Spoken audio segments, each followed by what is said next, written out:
ያለፉትን ከ20 ዓመታት በላይ በሱስ ውስጥ የኖረ ወጣት ነው። ደስታ በመጠጥ ብቻ የሚገኝ ነበር የሚመስለኝ። የሄደበት መንገድ የማይጠጣ ሰው ላይ ያናደኝ ነበር በፊት። ተፈትኖበት እየተጫወተ የነበረ ሰውዬ ሂሳብ ሲባል የለም ሞቶ በቃ ቻው እንኳን ሳይሄድ ተባረህም ነበረ። ሳገኝ እገዛለሁ፣ ሳጣ ደግሞ እሸጣለሁ።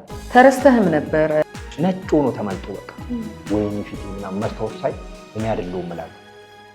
አይኔ እንደዚህ ወጥቶ ምናምን በቃ ሰዎች ጠልተውህ ነበር። የሆነ 41 ኪሎ እንኩል የሆነ ሰዓት ላይ ስትለካ እያለኩ ሲመጣ የሚያከብሩኝ የነበሩ ጓደኞች እግዚአብሔርም የለም ማለት ነው። በህይወትህ እነኚህ ሁሉ ነገሮች አይተሃል። ከ22 ዓመት በላይ እሱ በሌለበት ያስቀመጠውን ሲጋራ አንስቼ ቢራም አንስቼ እየጠጣሁ እያጨስኩ ታገኘው ማለት ነው።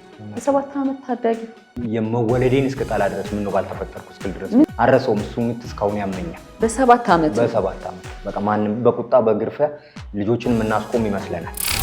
የመጡትን ለውጦችን አውቃለሁ። እስከ 10 ሰዓት ዲጄነት ሰርቼ 12 ሰዓት ላይ እንቅልፍ ይቀሰቀሳል። ሞት ነው የሚቀሰቀሰኝ። 2 ቀን ተኝቻለሁ አሉ። ታክሲ ውስጥ ገባ ሰውየው። ጠረን ነበረ፣ ደብሮታል እና ተጸየፈኝ። በቃ በጣም ሸተትኩት። ወድጄ አይደለም በቃ እኔ ካልጠጣሁ ከሞት ጋር ነው የምታገለው አልኩት። ግን የመዳንህ ምክንያት ሆኖ የሆነ መልእክት ነገረ።